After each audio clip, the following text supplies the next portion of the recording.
요한복음 20장 18절에서 29절 신약성경 183쪽에 있습니다.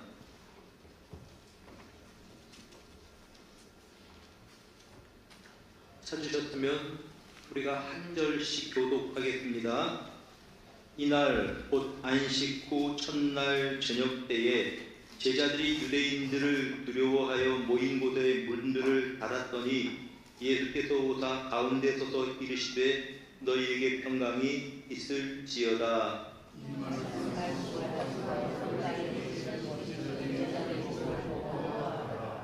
예수께서 또 이르시되 너희에게 평강이 있을지어다. 아버지께서 나를 보내신 것 같이 나도 너희를 보내노라.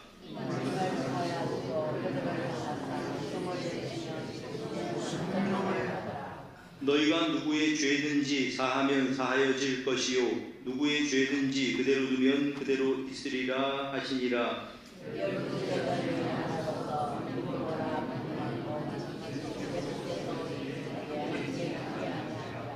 다른 제자들이 그에게 이르되 우리가 주를 보았노라 하니 도마가 이르되 내가 그의 손의 못자국을 보며 내 손가락을 그 못자국에 넣으며 내 손을 그 옆구리에 넣어보지 않고는 믿지 아니하겠노라 하니라.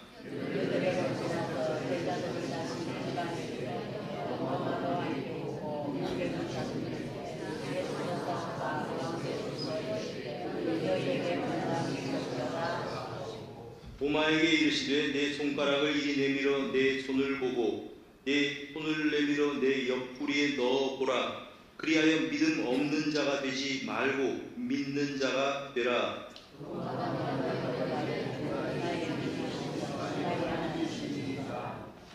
우리 함께 읽습니다. 예수께서 이르시되 너는 나를 본고로 믿느냐 보지 못하고 믿는 자들은 복되도다 하시니라. 아멘. 여러분, 제 목양실에는 이제 동양란 그 화분이 하나 있습니다. 그래서 이제 한 1년 가량 되는 것 같은데 놓아두었는데 제가 한 거는 아무것도 없습니다. 그냥 물밖에 안 줬어요. 뭐 거기 영양제도 있고 뭐 있을 텐데 하나도 준 적이 없습니다. 그냥 물만 줬어요.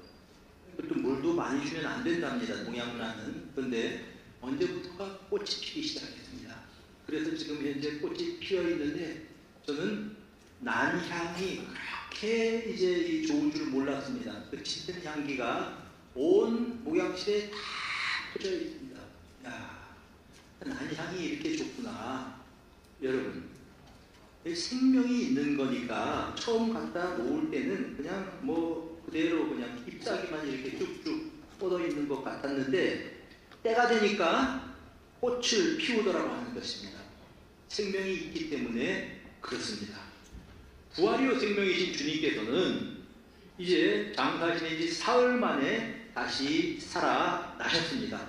주님께서 생명이시기 때문에 그렇습니다. 흔히들 세계 4대 성인을 이렇게 말합니다. 석가모니, 공자, 소크라테스, 예수 이 네 분을 4대 성인이라고들 이야기합니다. 그 중에 석가모니는 어떻게 이제 이 세상을 떠났냐 하면 나이 80세 되던 때에 식중독으로 세상을 떠났습니다. 그래서 그의 유해는 이제 화장을 했고 그리고 유골은 그 주변의 작은 나라들의 8개 나라에 유골을 다 나누어 주었습니다. 그가 마지막으로 한 말은 이제 너희들이 끝까지 정진해서 도를 깨우치라는 것입니다. 그러니까 도에 대해서 이 도를 일러주신 것이 아니고 도를 깨우치라고 스스로가 이것이 불교의 가르침인 셈입니다. 그래서 그 제자들이 이제 석가모니의 살아생전의 가르침을 주변에 전하면서 그래서 결국은 이제 이 불교가 확산되어져 온 것입니다. 자, 그리고 이제 공자는 어떻게 세상을 떠났냐면 74살에 세상을 떠났는데 자기 제자들을 가르치다가 그는 죽었습니다. 근데 이제 그가 한 말, 유명한 말이 있죠. 공자가 한 말이 조문도이면 석사라도 가리라. 무슨 말인고 하니 아침에 도를 들으면 저녁에 죽는다고 할지라도 괜찮다. 그런 뜻입니다. 그러니까 그 말을 분석해보면 그는 도를 깨닫지 못한 사람이라 이렇게 말할 수밖에 없는 것입니다. 어쨌든 공자의 가르침은 일종의 윤리적인 성격이 강하지만 그 가르침을 그 제자들이 또 주변에 알리고 해서 오늘까지 많은 사람들이 영향을 받고 있습니다. 소크라테스는 좀 더 특이합니다. 71살 나이에 아테네의 신들을 모욕했다고 하는 죄명, 그리고 이제 이 아테네의 청년들을 타락시켰다고 하는 누명을 뒤집어 쓰고 사약을 받았습니다. 그는 이제 악법도 법이니까 그 사약을 마시고 세상을 떠났습니다. 자, 이 세 사람의 죽음의 일시 어떤 모습들은 다 기록이 되어 있고요. 또 하나가 이제 이들이 죽은 후에 그들의 스승의 생전의 가르침을 사람들에게 전파한 것이 그들의 교리가 되었고 어떤 종교가 되었다라고 하는 말씀입니다. 그러나 우리 주님 예수님은 전혀 다릅니다. 33살에 돌아가셨는데 우리 주님의 생전의 가르침과 교훈을 제자들이 전해서 그 교훈을 우리가 배우는 것이 아닙니다. 그 제자들은 예수께서 죽으셨다 살아나셨다 이 소식을 전한 겁니다. 가르침을 전한 게 아니에요. 죽으셨다가 살아나셨다 부활의 증인으로 나서기 시작했습니다. 그리고 그 소식이 들불처럼 확 퍼져나가서 이제 오늘날 우리에게까지 전해서 우리가 예수를 믿게 된 것입니다. 참 이상한 점은 예수님이 부활하셨다고 하는 이러한 소식이 주변에 들려지기 시작했을 때 제일 곤란했던 사람들은 예수님의 처형을 앞장서서 결정했었던 사내들인 공회원들이었습니다. 말하자면 성경에 나오는 대제사장들, 장로들, 서기관들이라고 나오는 그런 부류의 사람들입니다. 예수께서 살아나셨다면 그 당시에 사람들에게 의인을 무고하게 죽인 자들이라고 하는 그러한 비난을 받을 수밖에 없었던 것입니다. 이런 상황에서 당황할 수밖에 없었던 상황이 예수님의 부활 사건이었습니다.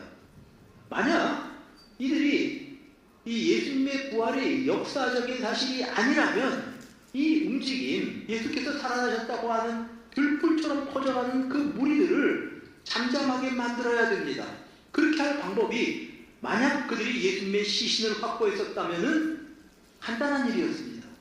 예수님 시신을 사람들에게 보여주는 겁니다. 예루살렘 거리에 예수께서 살아나셨다고 하는데 이것 봐라, 그 시신이다. 그는 죽은 시체다. 그가 살아났다는 말은 거짓말이다. 혹시 이런 유언비어를 유포하는 자는 엄격하게 법으로 다스릴 것이다. 그러면서 위협을 하면서 사람들에게 쫙 보여줘버리면 그건 끝날 일입니다.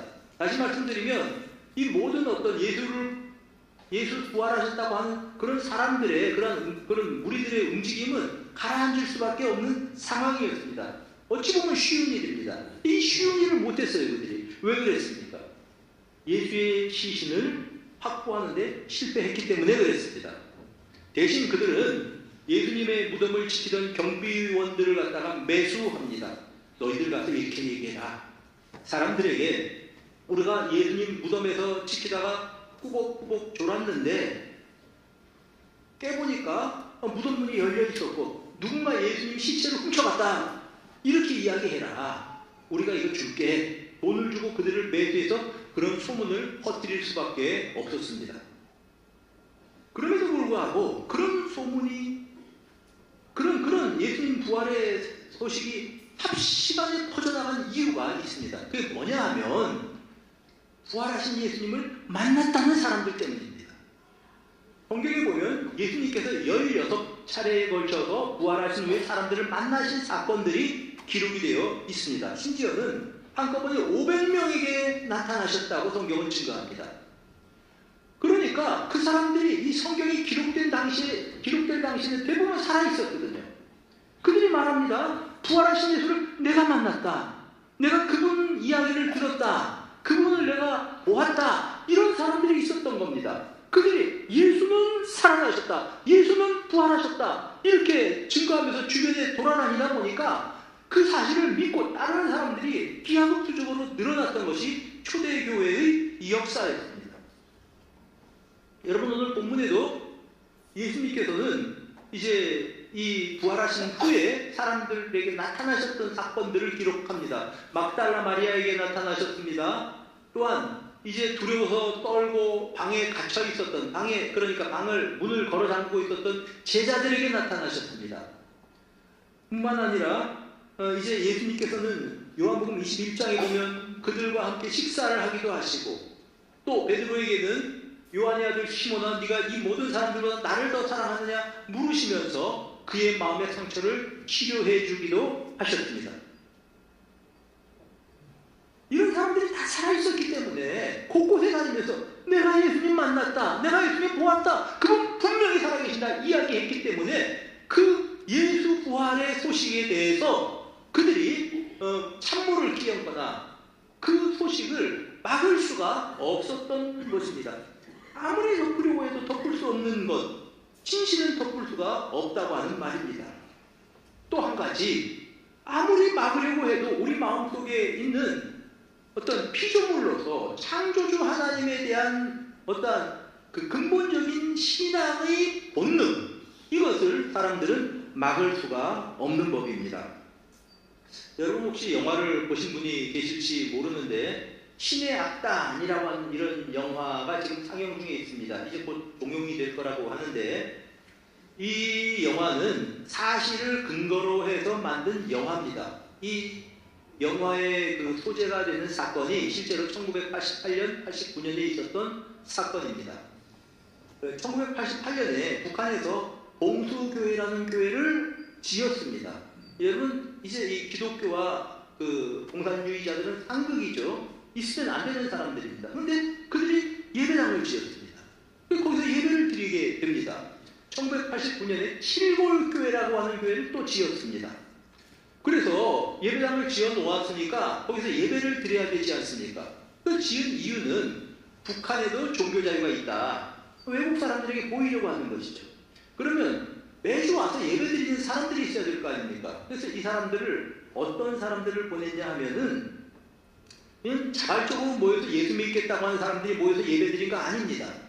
그 당시에 대남공작부서와 사회안전부에서 사람들을 뽑았습니다. 어떤 사람들을 뽑았냐 하면은 당성이 아주 충성된 당성을 가지고 있고, 그리고 또한 절대로 변절하지 않을 사람들, 그러니까 대부분 이제 공산당 고위 간부들의 아내들, 처들을 갖다 중심으로 해서 여자들을 주로 이렇게 뽑았죠. 이 사람들을 쭉 모아서 몇백 명 그 봉수교회 칠골교회에서 매주 주일마다 출근을 시킨 겁니다. 그냥 보내면 안 되니까, 신자처럼 해야 되니까 모아서 교육을 했습니다. 그래서 성경 구절을 외우게 하고, 그리고 또 사도신경 이런 것도 외우게 하고, 또 찬송가도 틀리면 안 되니까 찬송가도 뭐 이렇게 가사를 다 외우도록 그렇게 해서 검사를 해서 거기 보내서 예배를 드리도록 한 겁니다. 그러니까 예배 시간에는 이제 거기서 따로 딱 모아가지고 성경책하고 찬송가를 나눠줬어요. 예배 끝나고 좀 나가면 그것도 다시 회수하는 겁니다. 뭐 이런 식이죠.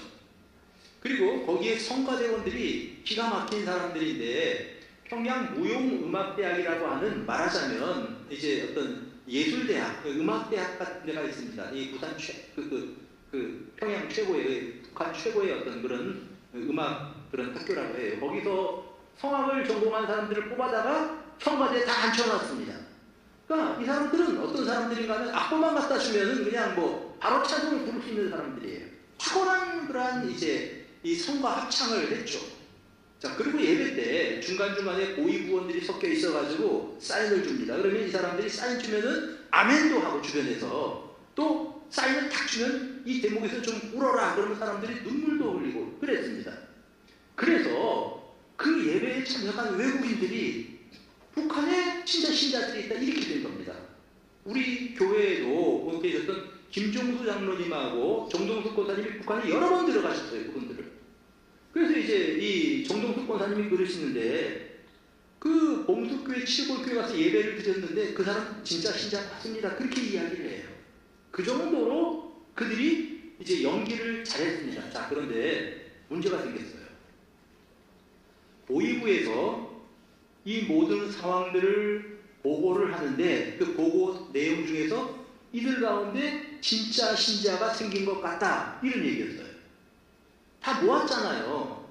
방송이 충성된 사람들 모아서 보냈잖아요. 교육시켜서 보냈는데 그들이 진짜 예수를 믿게 된 것 같다. 그들 가운데 일부가 이런 보고가 들어갔습니다. 그래서 어떤 사람은 와가지고 이제 이 주일이 아닌데도 지나가다가 교회를 보면서 머리를 숙이는 사람들도 있고 근데 이런 걸 보면서 위협을 느꼈습니다. 아 이거 우리가 종교 자유가 있다는 것을 선전하고 그리고 그것을 바탕으로 남한 교계의 후원을 받아서 좀 이제 우리들이 날라를 유치하려고 이 일을 했는데 이거 잘못했다가는 체제의 근간이 흔들릴 수 있겠다라고 생각이 되어서 그 사업이 중단되었습니다. 원래는 계속 그 사업을 계속해서 강계에도 원산에도 예배당을 계속 지을 예정이었습니다. 이거 두 개 해보니까 큰일 나겠거든요. 잘못해서. 그래서 그들이 이 사업이 이제 그친 이런 실화가 있습니다. 이 실화를 바탕으로 해서 만든 영화가 이 신의 악단이에요. 무엇입니까?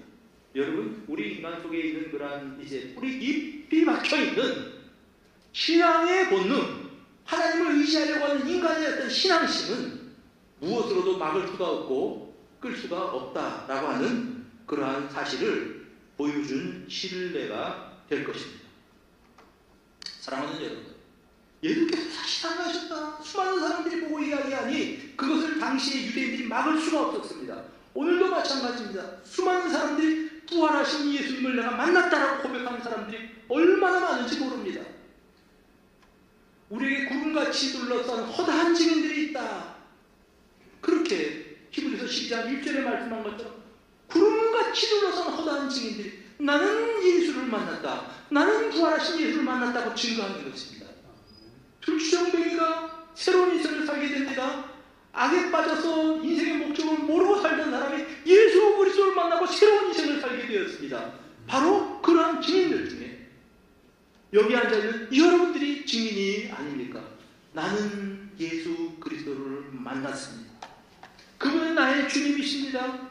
그분은 나의 주인이십니다라고 고백하면서 이 자리에 나와 있는 예수 그리스도를 만난 사람들이 부활의 현재적 증인이고 증거인 것입니다. 오늘 주님께서 만나신 그런 사람들 우리 성경을 통해서 보면서 우리 생각해 보면서 은혜를 나누기를 원합니다. 첫 번째 주님께서 만나셨던 사람 막달라 마리아의 이름이 등장합니다. 지난주에 설교 시간에 말씀하셨던 것처럼 이 분은 7 귀신 들린 사람이었습니다. 예수님께서 그녀를 치료해 주셨죠. 그래서 새로운 인생을 살게 되었고 여제자 가운데 항상 이름이 제일 앞서 나왔던 사람이 막달라 마리아였습니다. 예수님의 이 십자가에 끌려가는 그 순간에 뒤를 따르던 여인들이었고 또한 예수님의 처형을 이렇게 바라보고 있었던 그러한 여인들이었습니다. 예수님 장례를 치를 때 이제 이 여인들이 예수님의 무덤을 향해서 앉아서 눈물을 흘리면서 안타까워했던 모습을 우리가 지난주에 생각을 해 보았습니다. 그리고 나서 이제 이 안식일이 지나고 그 다음날 주님의 시신에 바르기 위해서 향품을 준비해서 여인들 몇 사람이 예수님의 무덤을 찾아왔습니다. 근데 무덤에 돌이 굴려져 있는 겁니다. 시신이 없어요. 그리고 막 이제 이런 소식들을 베드로에게 알려서 사도들도 이렇게 이제 빈 무덤을 보게 되었습니다. 그리고 막달라 마리아는 무덤을 떠나지 않고 눈물을 흘리면서 있었는데 누군가가 뒤에 와 있는 겁니다.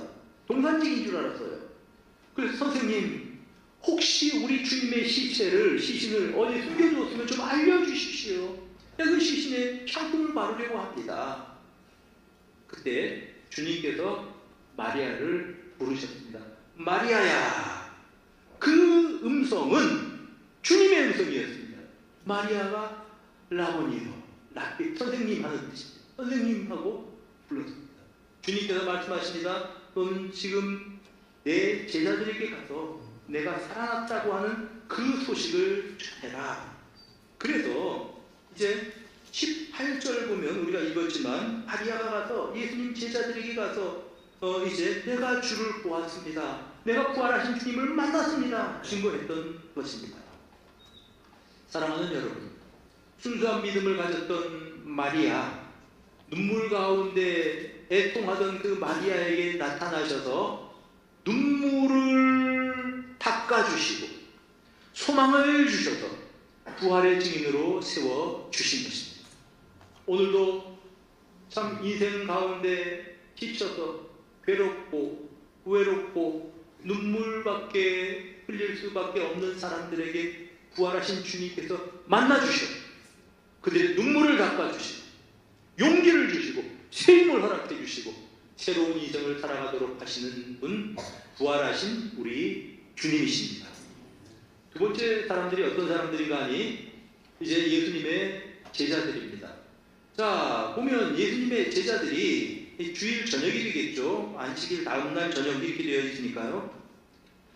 주변에 모여서 문을 다 걸어 잠궜습니다. 닫았습니다. 왜냐하면 예수의 무리가 모여있다. 어떤 일이 생기겠습니까? 유대인들이 대번 사람들을 보내서 그들을 잡아서 이제 그들을 감옥에 가두거나 아니면 그들을 위협하거나 어쨌든 간에 그 예수의 잔당을 다 박멸하려고 했을 것입니다. 그래서 두려워서 문을 다 잠그었죠. 그런데 부활하신 주님께서 그 자리에 나타나셨습니다. 부활의 몸을 입으신 주님이시기에 가능한 일이죠. 그러면서 그들에게 말씀하셨습니다. 너희에게 평강이 있을지어다. 너희에게 평강이 있을지어다. 불안해하는 그들, 두려워하는 그들, 앞으로 무엇을 하며 살아야 될지 인생의 방향을 잡지 못하던 그들에게 나타나셔서 너희에게 평강이 있을지어다. 인생 살아가면서 인생의 방향을 잡지 못하는 사람, 근심 때문에 눌려있는 사람들에게 부활하신 주님께서 나타나셔서 너희에게 평강이 있을지어다. 평강을 허락해 주시는 주님을 우리는 믿습니다. 상황을 보면 걱정할 수밖에 없습니다. 여건을 보면 우리들이 이제 두려워할 수밖에 없습니다. 그러나 주님께서 찾아오셔서 내가 너희와 함께 있다. 두려워하지 말라. 내가 너와 함께한다. 이 주님의 음성을 들으면서 살아가는 우리 성도님들이 되시기를 주님의 이름으로 축복합니다. 그러면서 우리 주님께서는 그들에게 손과 옆구리를 보이십니다. 자, 봐라. 내가 산자국도 있고 못자국도 보였을 거 아니십니까? 그러면서 그들에게 또다시 평강을 비십니다. 축복하십니다.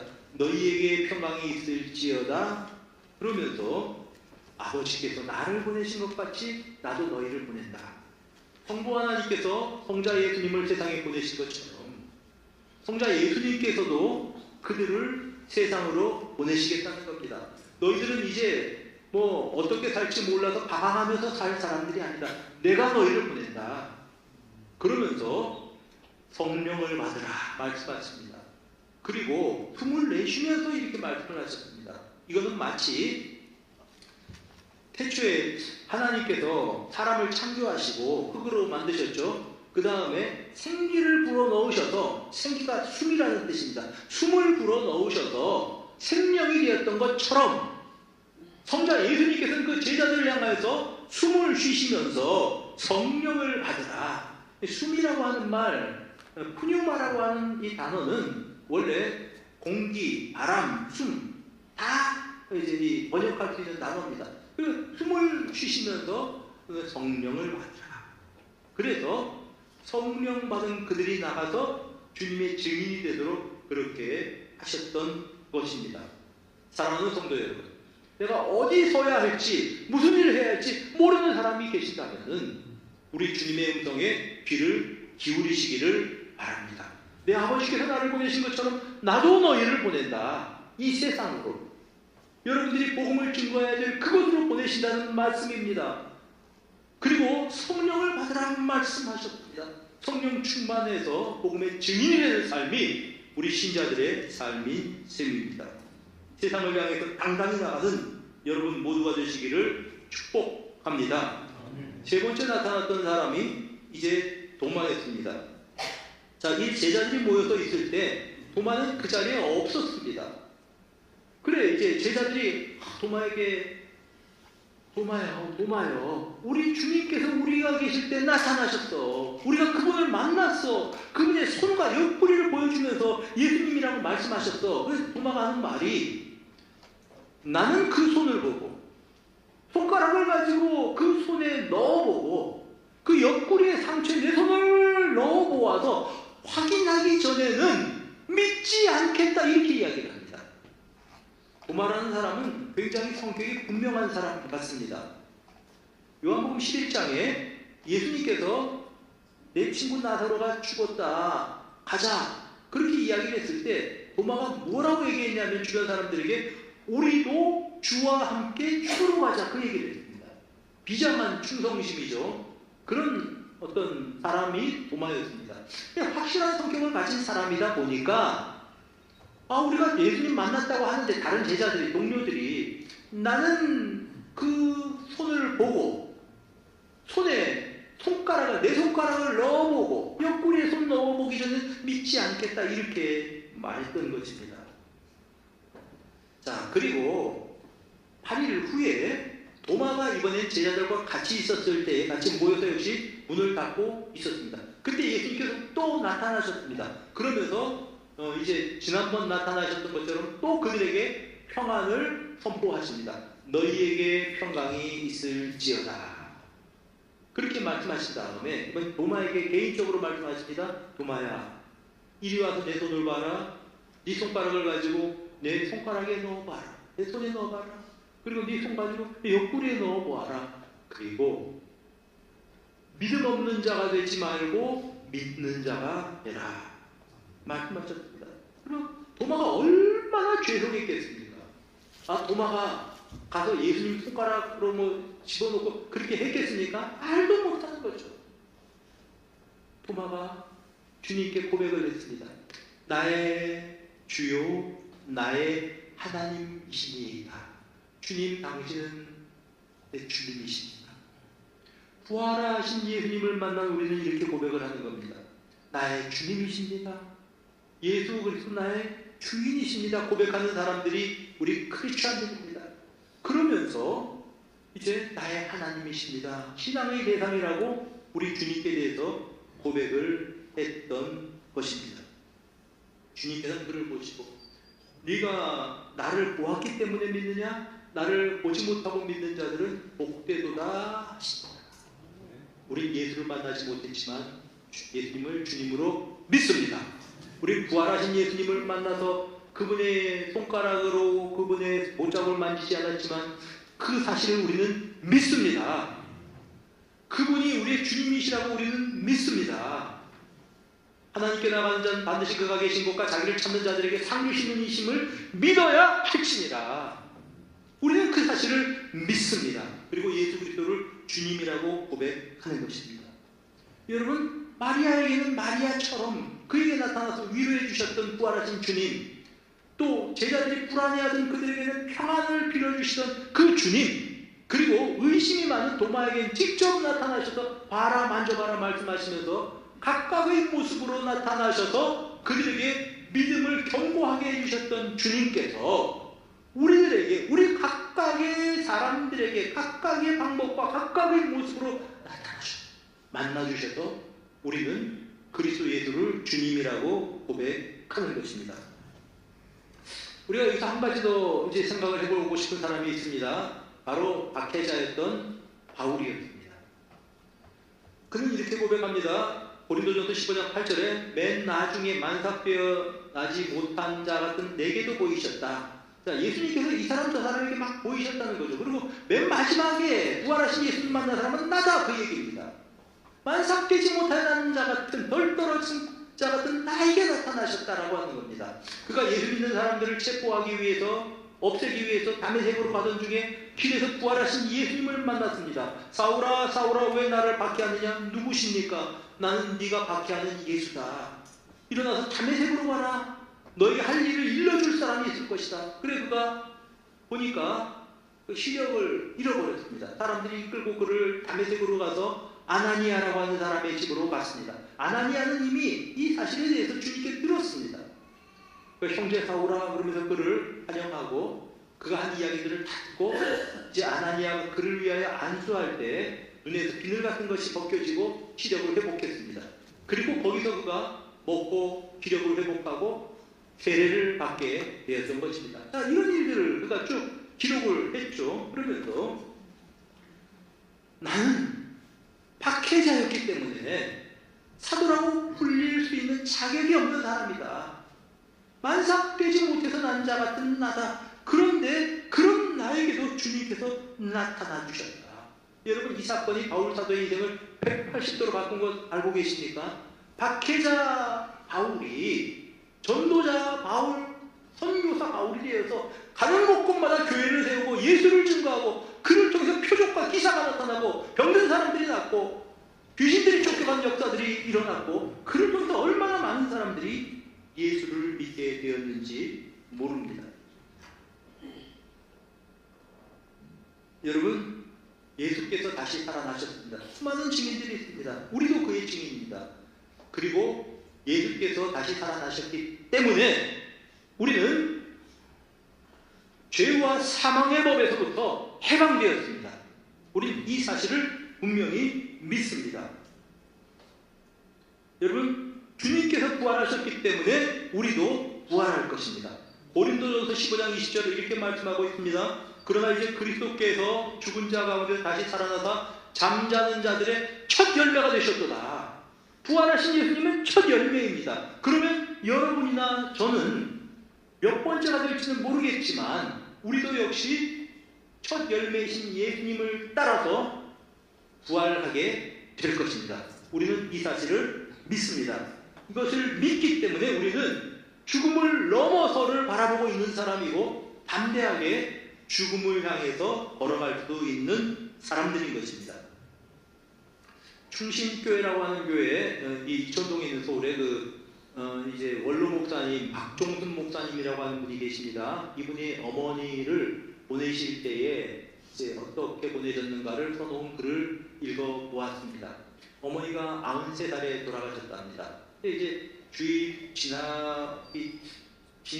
전에 이렇게 좀 급하게 되었나 봐요, 상황이. 그래서 박 목사님이 어머니에게 가서 이렇게 얘기를 했습니다. 어머니, 주일만 지나고 나면 주일에는 병원에서 이제 모시고 가기가 그러니까 응급실에 못 들어가잖아요. 그래서 이제 어머니 서울대학병원에 예약해놨습니다. 그러니 어머니 주일 지나고 나면은 어머니 모시고 갈 때 조금만 참으세요. 근데 어머니가 그날 밤을 넘기지를 못했어요.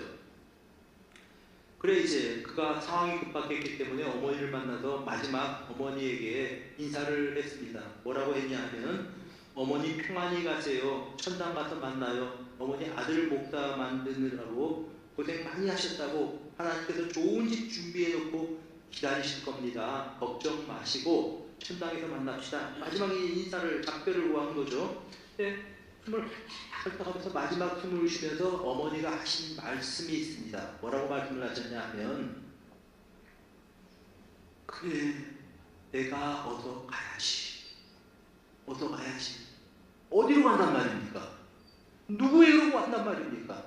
아무리 세상에서 성공한 사람도 돈을 많이 번 사람도 아는 업적을 낳은 사람도 내가 죽은 다음 어디로 갈지 누구에게 갈지 모르고 살아갑니다. 그러나 평생 동안 이제 이 아들을 목사 만들어서 평생 기도하면서 살아가신 그 어머니는 내가 어디로 가야 될지 알고 계셨던 겁니다. 누구에게 갈지 알고 있었던 것입니다. 그래서 마지막 숨을 쉬면서 그래 어서 가야지 이 말씀을 하고 돌아가셨대요. 담담하게 주님의 품에 안긴 것입니다. 부활의 소망을 가지고 있기 때문에 가능한 일입니다. 부활 신앙이 있는 사람은 죽음을 두려워하는 사람이 아니고 영생을 향해서 살아가는 사람들인 것입니다. 어떤 목사님이 계셨습니다. 암으로 돌아가셨습니다. 암투병을 하면서 이제 여러 가지 치료들을 했었는데 주치의가 결국은 이렇게 이야기를 했습니다. 목사님, 더 이상 의학적으로 손 쓸 수 있는 방법이 없습니다. 이것이 의학의 한계입니다. 목사님, 마음 단단히 잡수시고 기다리세요. 엉뚱한 잡고 계세요. 그때 목사님이 약해지셨잖아요. 항암 치료도 했을 것이고 뭐 여러 가지 치료도 했을 것인데 목사님이 이렇게 이야기를 하셨습니다. 힘을 이렇게 쥐어 짜내면서 선생님, 이제 선생님은 분명히 의학의 한계입니다라고 나에게 말씀하셨습니다. 그렇습니다. 나는 죽어갈 겁니다. 그러나 선생님, 나는 영생을 믿는 사람입니다. 이제 육신이 죽어가는 저를 치료하기 위해서 수고하셨던 선생님에게 선생님의 영혼을 치료하기 위해서 죽어가는 내가 한 말씀 드려도 되겠습니까? 그래서 선생님이 한 말씀 해보라고 하셨다. 목사님이 힘을 차내서 의사지만 영혼이 죽어가는 그 사람을 복음을 전하고 세상을 떠나셨다. 그 자리에 있었던 사람이 한 얘기예요. 여러분 이걸 어떻게 설명하시겠습니까? 예수께서 부활하셨고 부활하신 예수님을 만난 사람이기에 가능한 말입니다. 어찌 이 사람들만 그렇겠습니까? 오늘 우리는 예수께서 부활의 초절매시기에 우리도 부활할 것을 믿고 오늘을 부활하신 주님과 함께 살아가는 우리들이 바로 그리스도인들인 것입니다. 남은 인생 부활하신 주님과 동행하면서 부활의 증인으로 살아가는 여러분 모두가 되시기를 주님의 이름으로 축복합니다.